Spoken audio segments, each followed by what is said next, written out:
Hi, I'm Dave. This is Cyderbaby. We are now speaking to Jack J Hutchinson. Welcome.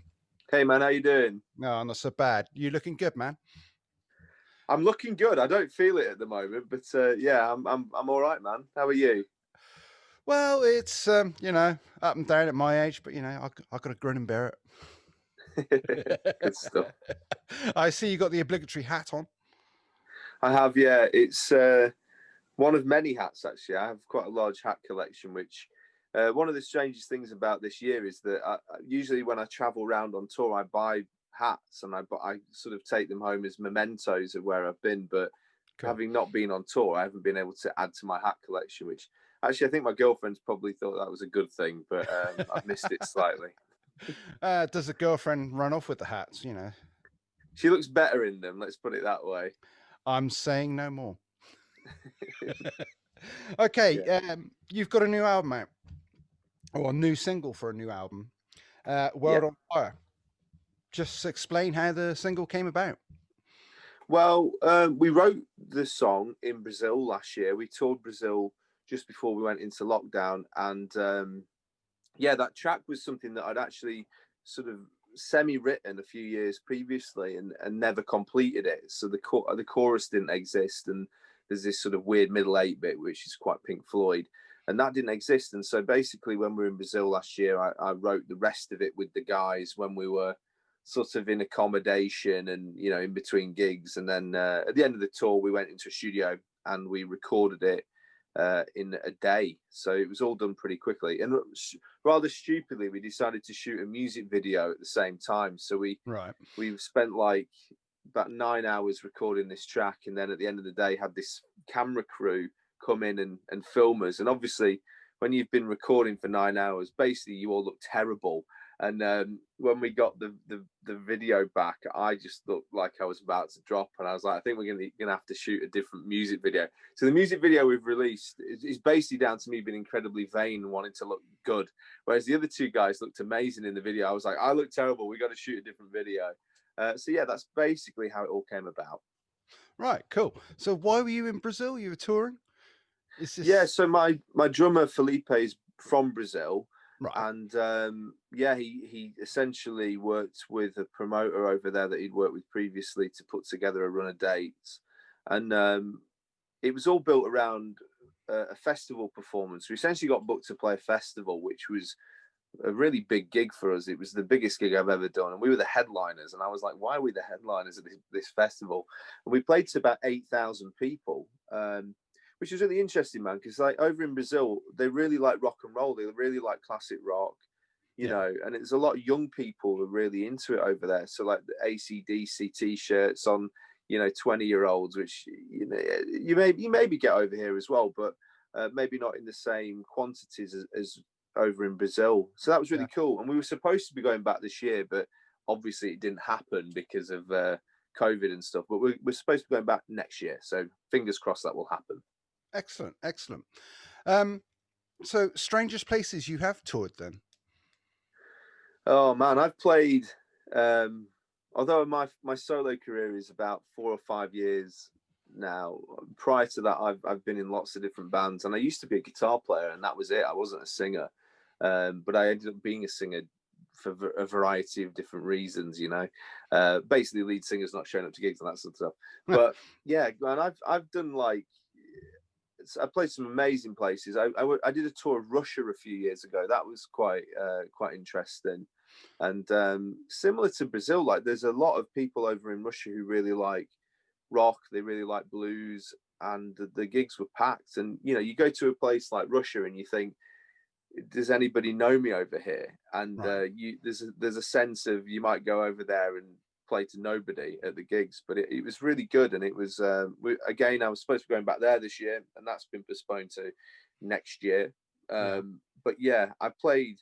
The Czech Republic was an amazing place to play. That was a great tour I did there last year.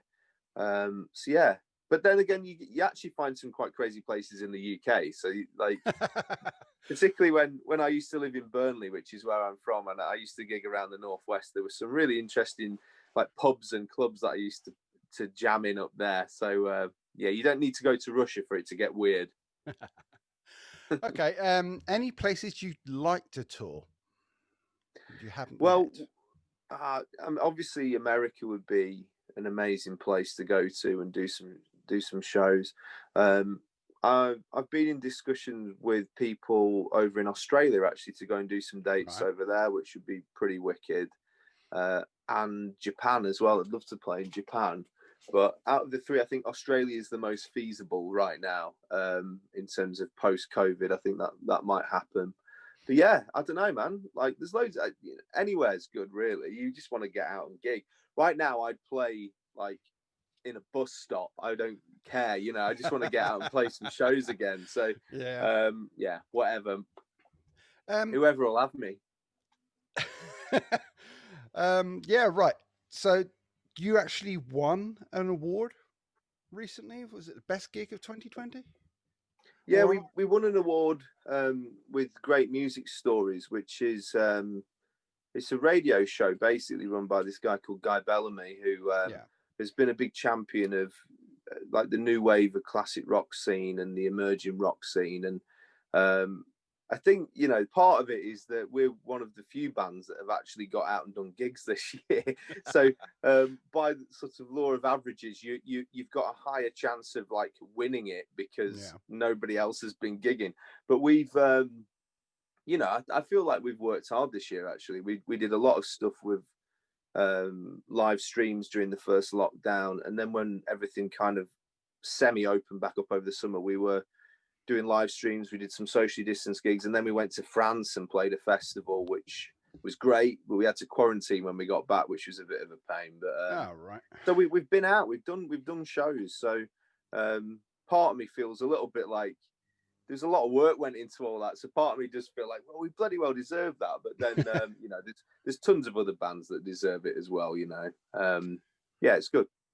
What bands do you look up to or feel that are really championing the new wave of classic rock movement? Who do you look to? I think there's some great bands on the scene at the moment that we were very fortunate to work with Earache Records earlier on this year.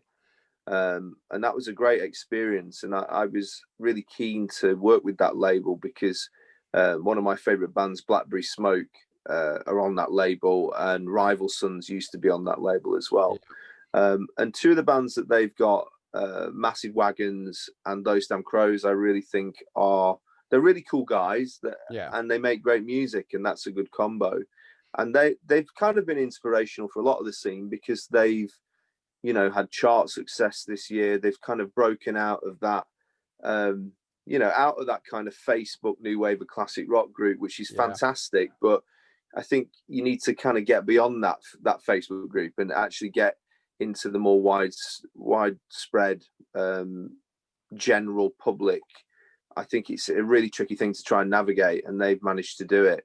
So those guys are great. And yeah, there's tons of other bands that I really dig. You know, I've talked a lot in like recent months about people who've dealt with this year in interesting ways, and I think Els Bailey's been a good model for that. There's an artist called Verity White who's really cool. Yeah, tons of people, man. Yeah, people who like to think outside the box, I think. Cool. So you've released an album earlier this year, and you did a tribute to War Pigs, which surprised me. It's a little bit possibly more darker than your normal stuff. So, I mean, how did that come about? Well, we were only going to do that as a one-off performance when it was Sabbath's 50th anniversary. And we'd been to see Zach Sabbath up in Birmingham for the kind of 50th anniversary show.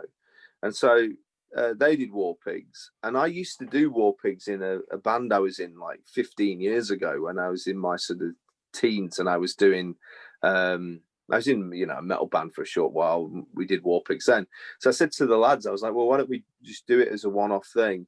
And everyone dug it at this gig. And then the next night, it was like, we might as well do it again. And then by the end of the tour, we'd done it every single gig pretty much. And so, yeah, we decided to record a version of it. And it ended up on this Who Feeds the Lockdown album, which was all recorded in lockdown at the beginning, which was a kind of mental process of piecing stuff together remotely.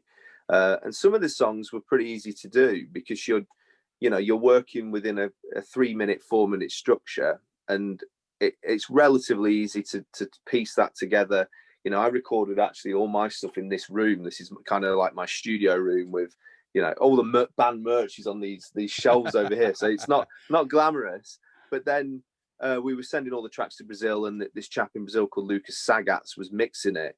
Right. But then at the end of the recording, I was like, why don't we try and do War Pigs? And the guys are like, how the hell are we going to try and do War Pigs remotely and make it sound like a tight ass band? Because usually when we're in a studio, we would track everything live as a band together and then build the tracks from there. So it was quite an interesting process. And so I'm really pleased with that, because I know what went into it, all the work that went into it. But the key is to then present something to people where they don't notice all of the nuts and bolts of the track. So yeah, it worked pretty well, I think. Yeah, listening to it earlier, I was blown away. It's one of my favourite covers, I've got to be said. I mean, Faith No More did War Pigs, and Puddle of Mud had done War Pigs, and your version, I think, for my own personal opinion, is better than, maybe not better than Black Sabbath, but Oh no, you can't get better than that, man.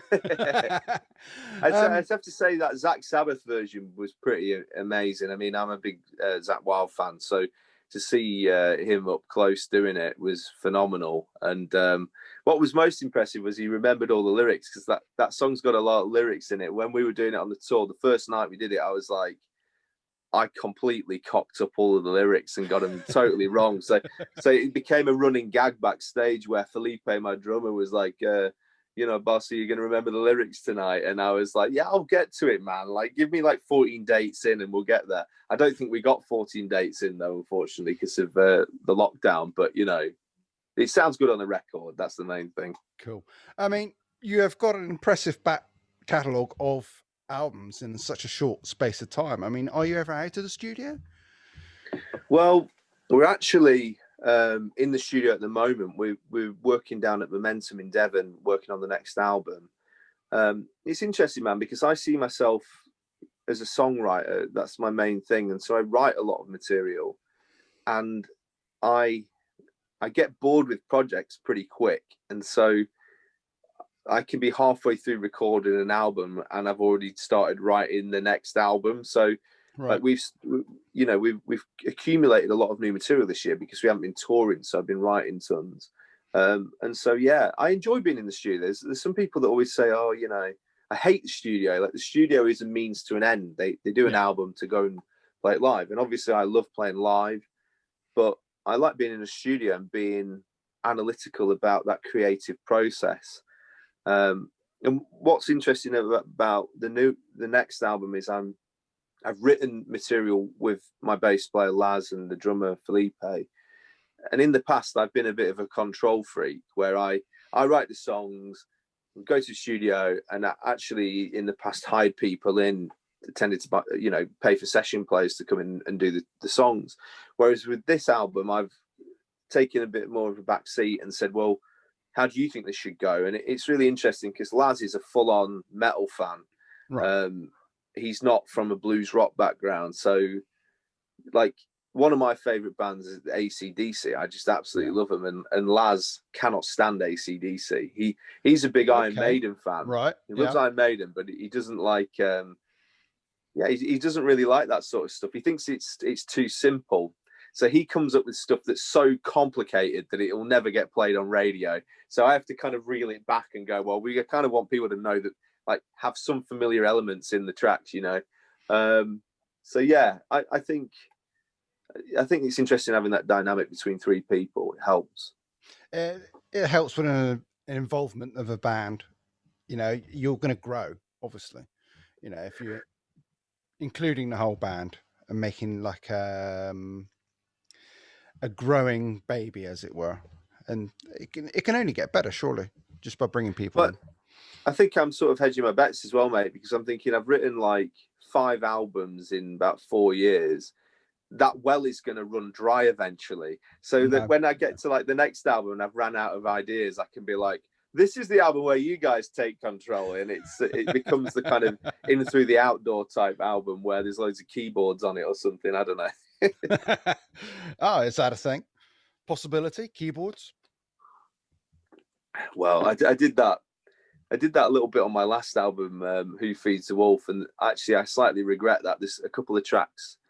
There's a song on it called Autumn Leaves where I'd written this. Yeah. It's this like a slash guitar solo, and then I um I, I decided to put a keyboard solo on, and I absolutely like regret that decision. I mean, the keys are great. Like Alberto, who played keys on that whole album, he's a phenomenal musician, a brilliant guitar player as well.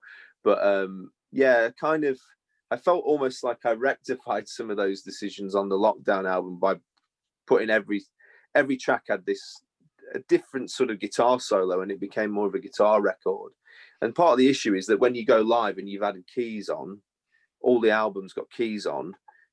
We don't have a touring keyboard player, so it was like No. those songs had to change live anyway when we began the tour. So currently, the next album has no keys on whatsoever. But I like sort of synth music, man. I listen to a lot of electronica as well, and I think part of me is quite tempted to make a record that deals with that at some stage. But for now, it's Interesting. pure rock and roll for now. Going back to the single, I mean, it's quite a rocker, but there's a lovely break near just after the original solo. I mean, it's so simple, and it just finishes the whole song, if that makes sense to you. I don't know, but it really hits a spot for me, the single. And I listening to Ghosts of Yesterday, which is the B-side from our earlier chat. I mean, it's such a different song as well. Again, I mean, I think they're both fantastic. I mean, how is this new album going to evolve? Is it going to be a mixture of those two styles? Is it going to be more elements or? Well, it's interesting, man, because I think when I wrote the previous albums, I was writing them from the perspective of a solo artist, whereas the new record is on the back of like we've been touring pretty full on for about 2.5 years. So it's almost like we've learned which songs work better as live Right. tracks, which ones kind of get the audience pumping, and we've kind of written an album that's almost like that, almost built like a live set list. And yeah, I mean, those two songs are almost like reflective of the album as a whole. And there's some pretty heavy stuff. There's some heavier tracks than World on Fire on there. And then there's a couple that are what you might class as ballads, but they're kind of dark, moody ballads, really, with heavy guitars still. I think as a whole, the album fits together really well. And I think my previous albums are perhaps an amalgamation of lots of different styles where that works in a sense, but do they fit together as a unit, as a state, as an overall statement? And I've always wanted to do that, and I feel like the new record is way better at doing that. And there's a track on there that we were recording a couple of weeks back actually, called Call of the Wild, which will probably be the next single. And that's like a full on AC/DC type riff, real chugger, but a massive chorus that you can hopefully sing along with. So yeah, it's just interesting. What's been great about this is that we've gone into a physical studio rather than working in our rooms. So there's kind of this excitement of being back together in a space. Yeah. And I think that energy has been captured so far on the record. The only thing is that I've not sang all the vocals yet. So I need to, when I get to doing the vocals, I'll just be like, yeah, that's the bit where you don't want to cock it up because the vocals are the most important part. But it's sounding amazing so far. And yeah, sounds pretty good. Let's get a little bit more technical for the guitar freaks out there. I mean, the video for World on Fire shows you playing a V. Is that a guitar choice, or do you have many guitars you use, or Well, I've been a Les Paul fan for years, man. I mean, I fell in love with Jimmy Page when I was a teenager, and I've got 4 Les Pauls. Right. And this is my touring Les Paul, actually, which just so happens to be here. And I bought this on eBay. I played it in Skegness about 3 years ago, and I think I was guesting on a set, or I was up there. Anyway, on the way back from Skegness, I was on eBay, and this guitar came up for like 300 quid. So it's a Gibson, Yeah. And it was 300 quid, but it's quite badly damaged. So I bought it and I basically fixed it up. And this is my main touring guitar now. And I've got another Les Paul that I use, which was a guitar that my dad helped me buy when I was 18. That is my studio guitar. So I don't take that out with me too much, partly because of the sentimental value of it being bought with my dad. But also it's worth quite a lot of money. So I tend to keep that at home. But that Flying V was, again, a bit of a late night sort of on my phone on eBay. And it was funny that because it came on, it was on sale, but it was up in Durham and I live in London. Yeah. And it was a collection only thing. And I bought it.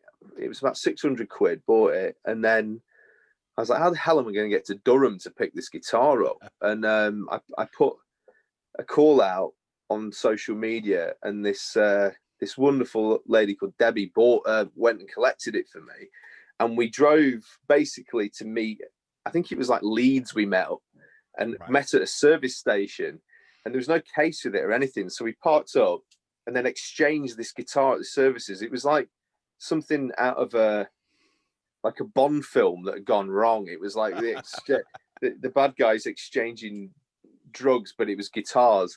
And I got in and my partner Liz was like, oh my God, that guitar looks like ridiculous. But it's a full on, it's got the EMG pickups in it, which really give you that kind of Zakk Wylde tone. Yeah. I used that for all of the Lockdown album.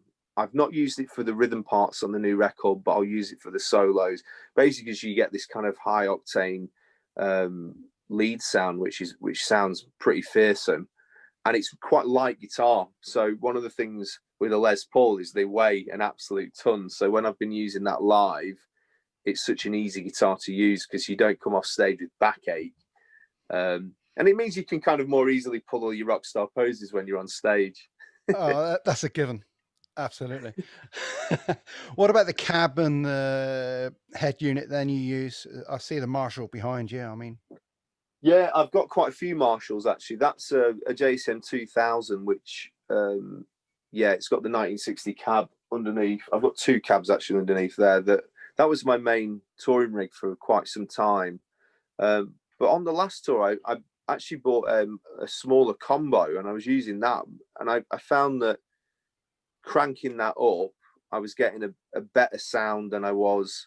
It's not better; it's just a different sort of sound. But there's less gear to cart around as well, and I kind of preferred using the 40-watt combo, and that's just it's one of the new range DSLs, which it's nothing fancy. It's not like I've got some sort of vintage Plexi Marshall. It's just the brand new DSL 40-watt, and it sounds great. And I've always been a massive fan of Marshall, and it goes way back to when I was a teenager. So basically when I was like 18, my dad bought me a Les Paul, and he also bought me a Marshall JCM 2000 when they'd just come out. And it was like I put 50% in and he put 50% in. And I was working as a gardener at that point. And now, he agreed to help me get this equipment because he believed that I was genuinely going to do it as a profession. And I'd had this Marshall. I did two very stupid things, right? One was with the Marshall, and the Marshall JCM has got this, the JCM 2000 has got this button on it that says deep, that basically adds like a low end to your sound. And I put a coffee on top of the cab and was just jamming along with God knows what. And the coffee spilt into the cab and blew it up. And I'd had this thing about 3-4 days, something like that. I went downstairs and I was like, oh, Dad, I've done something stupid. And he went absolutely ballistic. But we rang Marshall up and they arranged for it to be collected. They sorted the whole thing out. They replaced the circuit board. Like they essentially gave me back the amp. That was the whole of the interior of the amp was brand new. And from that point on, I was always a Marshall fan because it was like they could have quite easily said to me, well, we've opened up the back of this head and it's got coffee stains all over it. But instead they were like, well, here you go, let's get you back up and running. And I've always valued them for that. And you know, that amp, I've seen like people actually knock, like it got dropped on stage off the back of the speaker once, and it just put it back on and it keeps going. Marshall are pretty rigorous amps to take on tour with you. They never seem to let you down. Cool. There you go. Right, looking through my notes, I think I'm also running out of questions. So, what are the plans for the future? New album, more gigging, anything else we should be looking out for? I think with the new album, we've got a bit of a keen eye on what's happening with Brexit, really, because a lot of our touring is related to Europe. We go to Europe and we tour Spain, France, Germany, all over the place. And we've done that for 3 or 4 years now. So we're very aware of what's happening with that. Yeah. And we've actually, when we were last going through France, Lazarus, our bass player, he's actually got a property in France. And so we have discussed about relocating there at some stage. And basically, if it's unfeasible to, to be able to tour from the UK, move to France, because then it's easier for us to come back to the UK perhaps for 1 month a year to do a tour here, and then go back and tour in France and Russia and then wherever we might go to. But that's the sort of tentative plans. We'll have to see whether that comes to fruition. I think it's that's a long way off at the moment, unfortunately, because of what's happening with COVID. So the main focus for the next 6 months, I think, is getting this album ready, getting it as good as can be. Probably talk to some labels about it. With the previous album, I talked to a few labels in Europe, and that seemed like quite a good way to go. Right. We sort of decided to go down the whole sort of DIY route with the last record, and it was quite good that, because we kept all the money. But we'll see what happens with this one. I think it sounds great to me. I'm really pleased with how things are evolving. Usually I write albums and record them whilst heavily touring, so I'm kind of out there, and then it's like, I'm back for a week, let's go in and do 2 days at the studio and get another track done. Whereas because we've not been touring, we've been able to go in chunks and do the album really in one go, which has been a really great experience. And we had this kind of vision of going to Momentum Studios in Devon, and we rented this sort of cottage down there. And it was an amazing week, actually. First week we were there, where we were in the studio all day, and then we were watching like The Last Waltz in the evening and watching Metallica S&M2 and just having a full-on, let's immerse ourselves in the recording process and being with each other rather than it all being a rush. And I've said this a lot, man, recently, that this year's been awful for lots of different reasons, but actually from a creative perspective, it's been really good, and it's given me a moment in time to sort of reflect and then create something new that I think is quite exciting. Excellent. Jack, thank you very much for your time. Cool, man. I just got to say, it's been cool because I can see all my videos going on in the background as well. I look great. Well, that might be stretching it a bit. Oh, sorry. No, you haven't put, it's not me. That's Blackberry Smoke, isn't it? Yeah, that's right. Thank you very much, Jack. It's been a pleasure. Yeah, nice chatting, dude.